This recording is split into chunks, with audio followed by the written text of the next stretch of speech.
Have you ever imagined that there truly exists a practice through which one can transcend life and death, attain immortality, and even become one with the entire cosmos? In Taoist legend, there exists a secret practice embodying wisdom spanning millennia, known as the Immortal Path longevity method. Its secret has been passed down since the creation of heaven and earth by Fuxi, transmitted through generations of ancient sages such as Guangqingzi, the Yellow Emperor, and Laozi.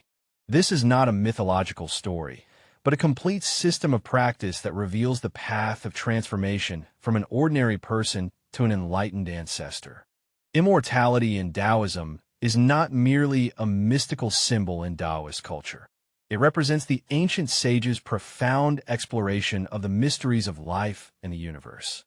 By cultivating the three treasures of Dharma, cause and spirit, practitioners can activate the latent potential within their bodies, establish an energy connection between the body and the universe, and ultimately enter a state that transcends time, space, and even life and death.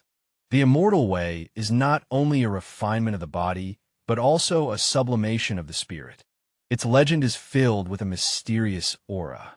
It is said that those who cultivate to the utmost can command the wind to travel, transcend the physical body, and freely soar between heaven and earth. Some also believe that it can completely break the shackles of life, allowing one to merge with the universe. What is the ultimate secret of the path of causes and conditions? Does this path leading to eternal life truly exist?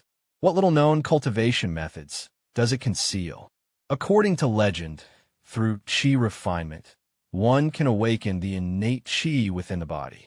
Through the expedition of the yang spirit, consciousness can detach from the physical body and traverse vast distances across time and space.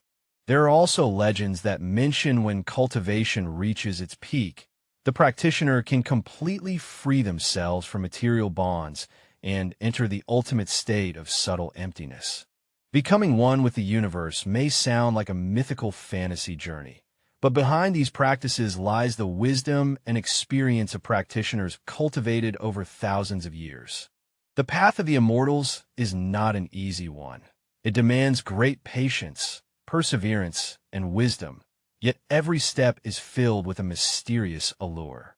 Today, we will embark on this ancient and mysterious path of cultivation, unveiling the secrets of the Immortal Path's eternal Dharma gate. The practice of the Dharma door of eternal life is systematically divided into several interlinked stages, each step like a key code unlocking the potential of life. Practitioners must advance step by step with steadfast perseverance and keen awareness, progressing from skill refinement to the ultimate return of karma, completing the transformation from mortal to immortal. These stages not only involve the transformation of the body, but also require profound spiritual insight, even transcending the level of consciousness to directly reach the fundamental source of the universe. The first stage involves refining the qi to open the innate gate. The first step in cultivation is refining one's qi, which is also the fundamental core of the Immortal Path. Ancient people believe that qi is the essence of life. It pervades heaven and earth and flows throughout each person's body. The goal of refining qi is to awaken the dormant, innate qi within the body, allowing it to become active again and circulate. Practitioners need to focus their attention on the dantian located in the lower abdomen. Through meditation and breathing, qi is guided into the ren mai, conception vessel, and du mai, governing vessel, channels, forming a cyclical circuit known as the microcosmic orbit. At this stage, you will gradually feel the flow of qi surging within your body like water, ascending along the governing vessel on the back, entering the mud pillar palace at the crown of the head, and then flowing back to the dantian through the conception vessel at the front of the chest. Beginners may only perceive a faint flow of energy, but as their practice deepens, the qi flow becomes increasingly distinct, to the point where its temperature and vibration can be clearly felt. This is a sign that the internal energy flow has been awakened. Why cultivate qi? Because when the fetus is in the mother's womb, The innate qi flows along this very pathway.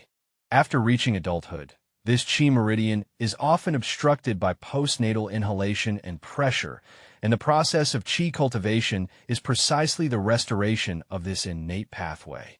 More importantly, this pathway connects the body's autonomic nervous system and endocrine system. By guiding the circulation of qi, these systems can be activated, enhancing the body's self-healing abilities and laying the foundation for subsequent practice. Second stage, materialization of the minor alms bowl. When the flow of qi reaches a certain level, practitioners will notice special phenomena beginning to emerge within the dantian. Through continuous circulation of energy within the dantian, the qi will gradually condense. This forms a small substance resembling a bead, which is called a small pill. This step marks the cultivation of qi entering a deeper level, where qi is no longer just an intangible flow, but begins to transform into a tangible energy core. The formation of the small pill is not accidental. It is the result of the yang energy highly concentrated in the dantian gradually materializing through the subtle interaction with the endocrine system. Practitioners may experience the lower abdomen enveloped like the aurora borealis, accompanied by a profound inner vibration. At this stage, the breath becomes extremely subtle, even entering the state of true breath, as if respiration has ceased, yet the vital activities within the body become even more vigorous. The practice of Theravada serves as a preparation for the subsequent Mahayana stage. Practitioners need to continuously circulate the qi mechanism, allowing the minor elixir to flow further within the body, strengthening this energy until it undergoes transformation. In the third stage, the great medicine undergoes a leap from the prenatal to the postnatal realm.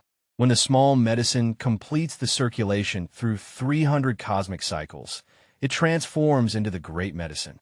At this stage, the practitioner's acquired qi has fully materialized and is gradually transforming into innate qi. The great medicine is regarded as the crucial leap of life energy from the innate to the acquired. It not only changes the nature of qi, but also alters the physical condition of the practitioner. At the stage of great perfection, practitioners enter the state of embryonic breathing, a breathing method similar to that of a fetus in the womb, relying almost entirely on the circulation of qi to sustain life activities. This not only represents a depth of practice, but also signifies the body's energy beginning to transform to a higher level. Physiologically, this state corresponds to the maximal enhancement of energy metabolism within the body, activating the cell's self-renewal capacity and even potentially delaying aging. Practitioners need to guide the great elixir through the energy channels throughout the body, especially to the mutant palace in the head, and then ingest the medicine by swallowing. After taking the medicine, the main medicine is placed at the bridge of the yellow cord between the navel and the chest, where it is further warmed and nurtured. At this stage, the practitioner's consciousness gradually enters a state of non-action, with thought completely ceasing, and the mind resembling an empty valley, resting at the movement of subtle breath. This state is called not recognizing the deity, marking the practitioner's entry into a deeper level of cultivation. The fourth stage involves the transformation of qi into spirit, with the channels ascending to the spiritual level. When a great medicine is further refined, the qi transforms into a higher level of energetic deity. This is the crucial stage where the practitioner transforms from material to spiritual. During this process, practitioners may experience some extraordinary phenomena, such as visions of dazzling celestial flowers or sensations of golden light descending from the heavens and permeating the entire body. These phenomena are regarded as symbols of cosmic energy entering the body.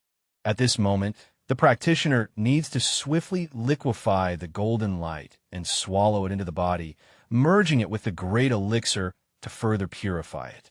As the frequency of dependent originations fluctuations further increases, the practitioner's consciousness begins to transcend the body and enter the subconscious level. Qi is no longer merely the sustenance of bodily life functions, but has become a bridge connecting with the cosmic energy. This stage is called the transformation of Qi into spirit. Fifth stage, the extension of consciousness during the yang spirit's journey. The yang spirit is a manifestation formed when the cultivator's Qi and spirit combine. It can separate from the physical body and freely roam between heaven and earth. The hallmark of this stage is when the practitioner uses the light of consciousness to draw the yang spirit out of the body, initiating a brief period of roaming. The initial state of the yang spirit is as fragile as an infant, requiring careful cultivation and gradual adaptation to the external environment. The first excursion of the yang spirit usually only involves wandering a few steps around the practitioner.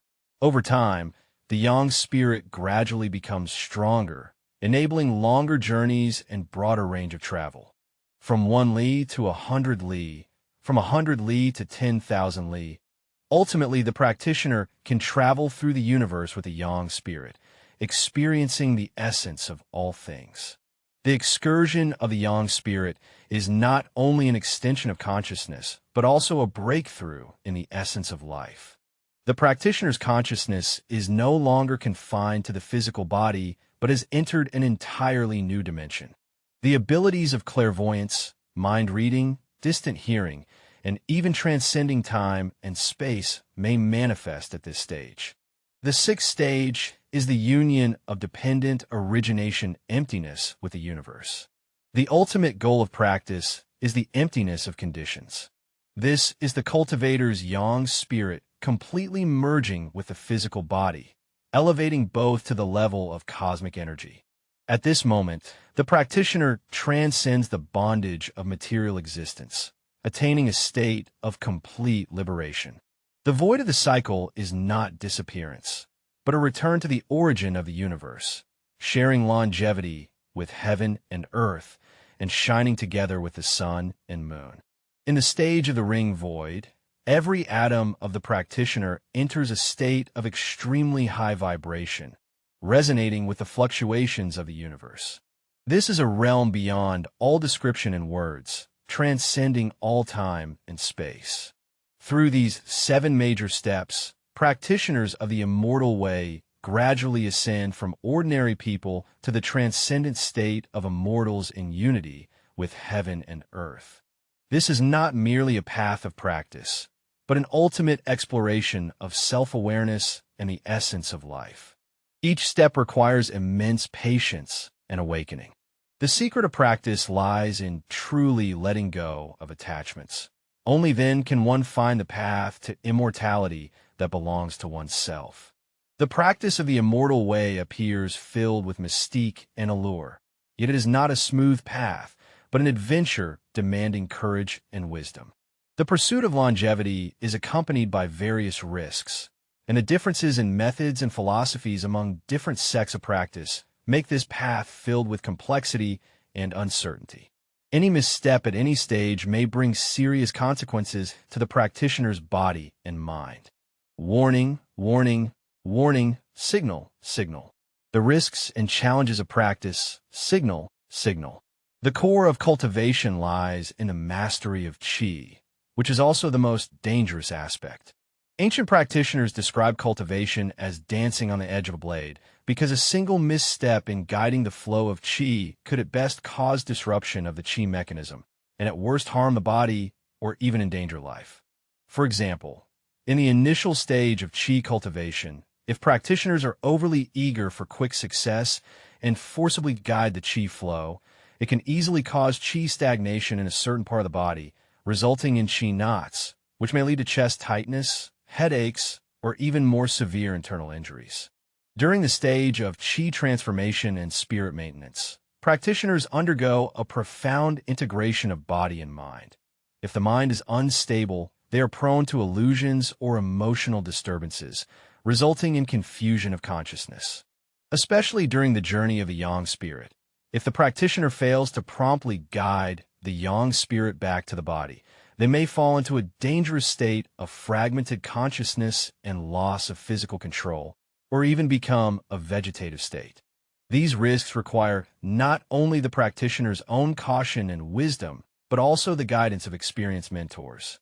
For this reason, the path of celestial cultivation has always been regarded as a challenging journey, not one that everyone can easily embark upon. In the long-term development of the cultivation of the celestial path, many different sects have emerged. Although their goals are aligned, all seek longevity and unity with the cosmos. However, there are significant differences in the specific cultivation methods and philosophical principles. These divergences not only reflect the diversity of spiritual paths, but also further reveal the challenges and controversies within the practice.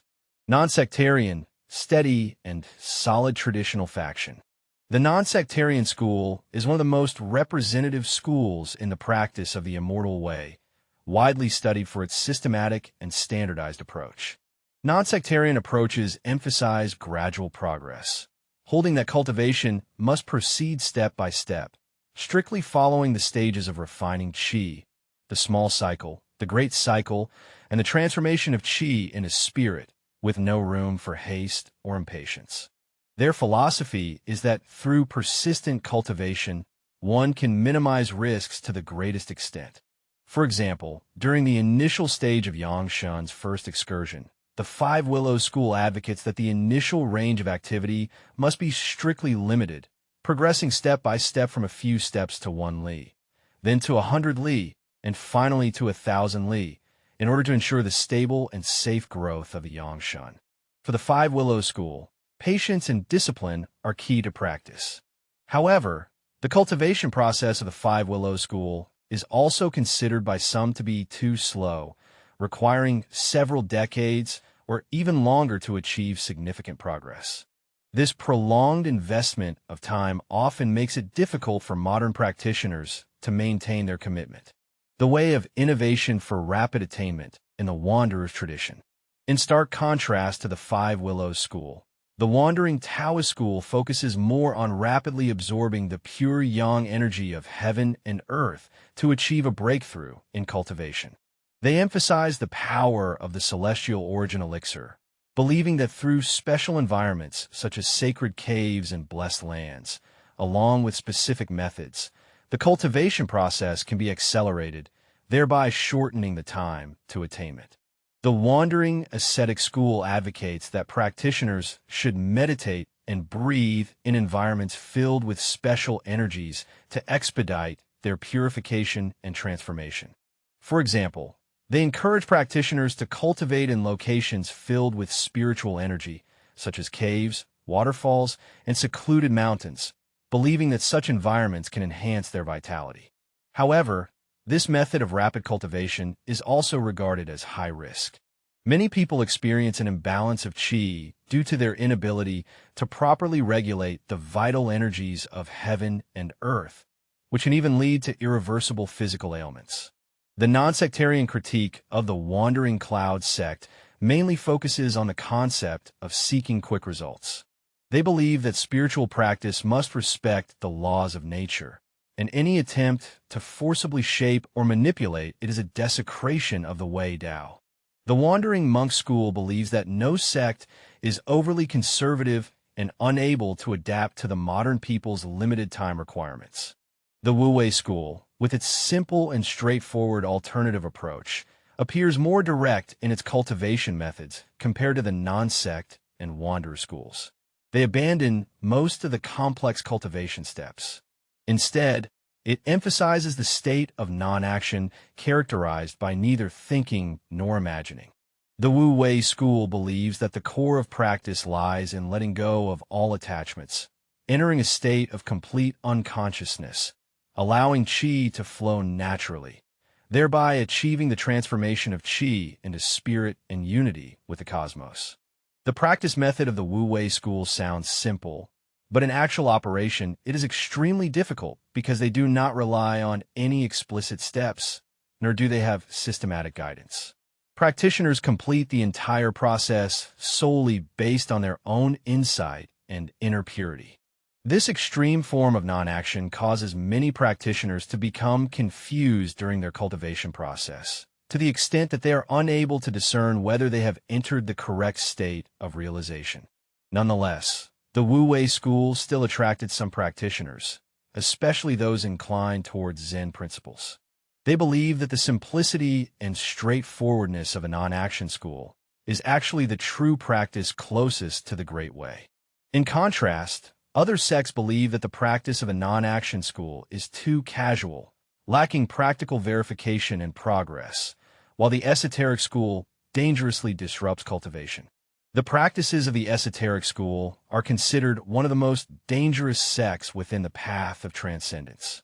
Their practice is similar to Kundalini yoga, but places greater emphasis on directly opening the chakras. This method appears quick and effective, but with even slight negligence, it may cause qi to stagnate in the head, resulting in high head pressure and potentially leading to serious consequences. Failures in the practice of the Naohuang cultivation method have been frequently recorded throughout history. Many practitioners have suffered physical injuries or even fatal high fevers due to incorrect guidance of the qi flow. For this reason, many scholars of immortality traditions regard the Ming Shaojin school with a respectful yet distant attitude. Nevertheless, supporters of the Mingxiajin school maintain that their approach is suitable for practitioners who possess exceptional intelligence and strong willpower. Although this practice method carries high risks, it can also lead to rapid attainment. The complexity of cultivation and the path of immortality is reflected not only in the diversity of practice methods, but also in how practitioners choose the path that suits themselves. The Five Willows sect emphasizes safety and stability. The Wandering Cloud sect pursues efficiency. The Wu-Wei sect highlights going with a natural flow, while the Ming Shaojin sect tends more towards adventure and breakthrough. This debate has no definitive answer, as each approach corresponds to different practitioners. Some individuals require systematic guidance and clear steps, while others prefer to freely explore their own potential. Regardless of the path chosen, practitioners must understand that the Zen way is not a blind pursuit. It is more like a mirror reflecting each individual's patience, courage, and inner wisdom. The success of practice depends not only on the method, but also on the practitioner's self-awareness and self-mastery. For this reason, the path of Zen has always been a path for the few, welcoming all hearts willing to explore. But it also requires paying a genuine price. First, enter the path of the permanent residence, a cultivation path that spans a millennium and embodies the ancients' ultimate inquiry into the meaning of life. From refining the vessel to returning to emptiness, from minor elixirs to the sun spirit's travels, each step reveals a profound truth. The life we perceive is far more profound and expansive than what meets the eye.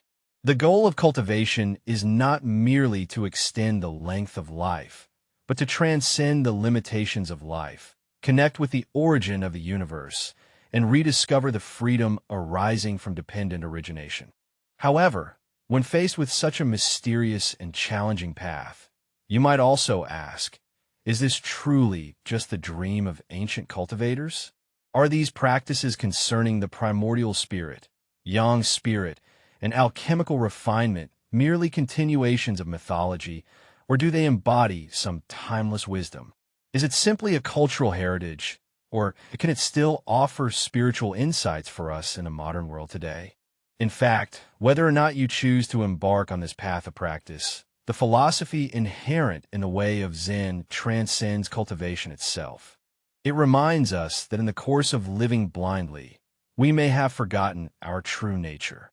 In the pursuit of everything external, have we ever paused to ask ourselves what our true inner desire is?